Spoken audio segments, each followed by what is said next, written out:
Mais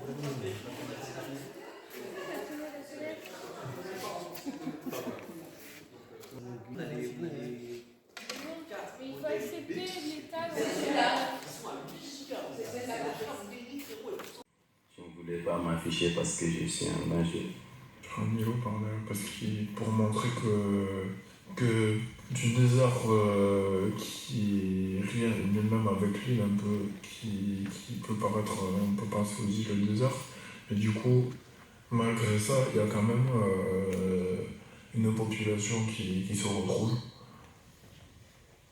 Et quand ça sort de la terre, c'est aussi par rapport à l'ancrage aussi, se sentir à sa place, avoir les pieds sur terre, là où se retrouvent les gens, et ça fait un point d'ancrage qui se sentent chez eux, d'une certaine façon.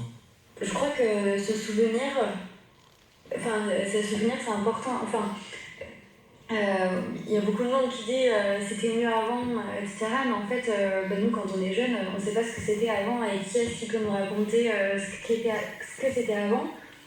Sachant que tout le monde dit que c'était mieux avant, mais personne ne nous l'explique vraiment, ou en tout cas, on n'a pas tous les détails. Et du coup, je trouve que dans ce sens, c'est important qu'il y ait un lien pour qu'on puisse comprendre, pour permettre de s'arrêter un petit peu au milieu des gravats et de voir qu'il y a tout un tas d'autres choses qui se cachent derrière. Je me souviens que tout petit, je passais le pont de Lyon tous les dimanches matin avec mon père. Car le dépôt de l'entreprise de bâtiment avec laquelle il travaillait se trouvait derrière le grand casino.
Mesdames et messieurs, bonjour.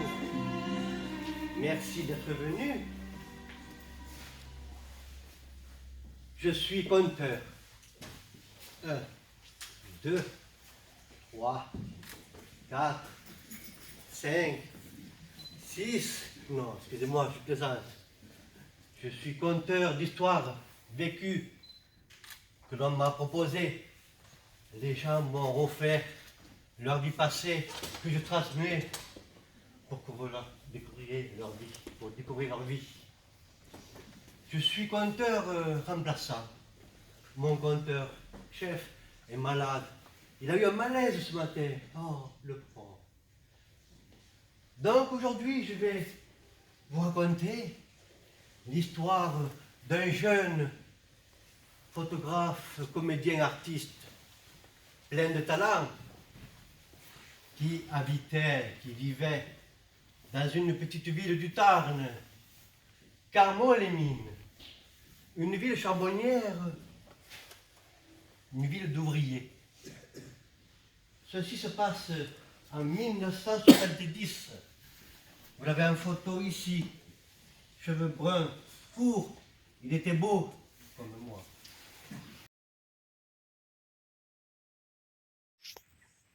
Tu te prépares.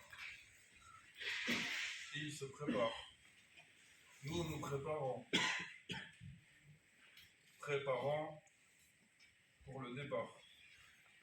Petit, grand voyage, qu'on se mette à la page. Où sont nos valises? Posées, déposées, reposées. Nous sommes partis dépourvus de tout, mis à part nos pieds prêts pour le départ. En chemin, à travers le désert, sans tâche, parce qu'on nous dessert.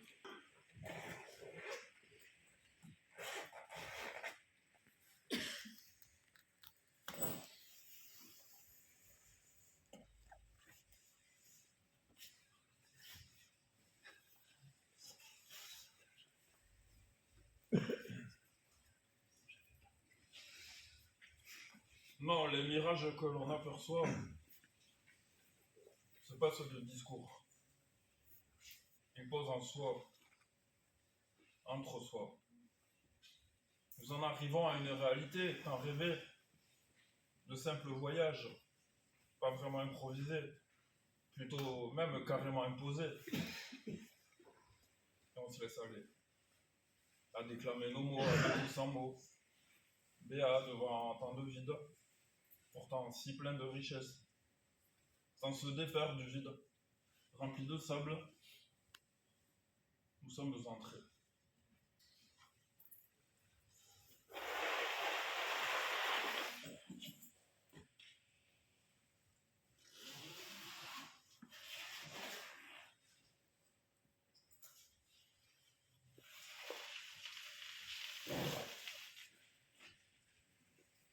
Au pas pour un nouveau bercail, avec nos valises de dames, ni parés, ni emparés, ni désemparés, bien ancrés. Et pourtant, c'est si dément de s'être déraciné d'un pays où tant de choses ont été vécues avant que tout explose, vers un point de non-retour. D'avoir ressenti avec toujours plein d'amour pour une patrie de frères, de sœurs, de pères, de mères, et se dire qu'en quelque sorte, rien n'est jamais fini. Cependant, tout recommencer. Quelle idée! Du Tchad à Toulouse, mon ami a traversé le désert. En passant par l'Angleterre, il a toujours tâché de garder ses repères, conserver ses racines d'hier, pour s'enraciner dans la ville rose, sa nouvelle cité. Mais parfois, sans cause, il se retrouve face à une situation dite illégale par les autorités gouvernementales.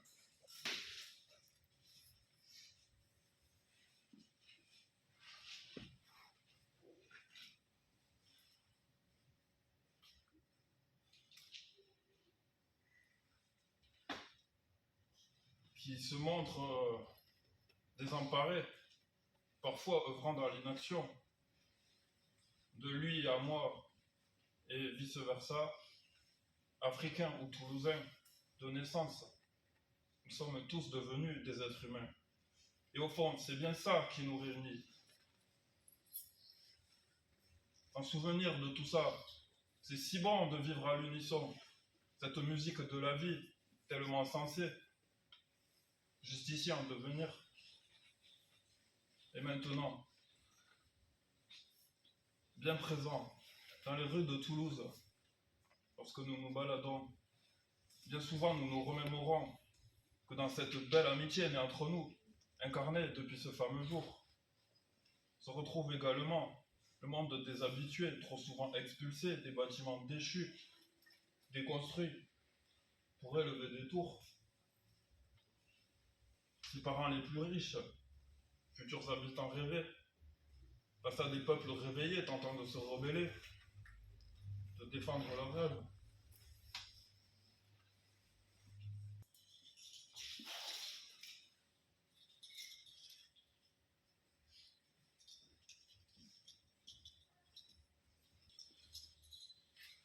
En découvrant l'histoire de ce beau quartier qu'est Bonnefoy, en toute bonne foi, souhaitons-nous tous de nous sentir bien chez nous, où que ce soit, sans que quoi ou qui que ce soit puisse nous mettre à terre. Nous sommes tous les maîtres de nos univers.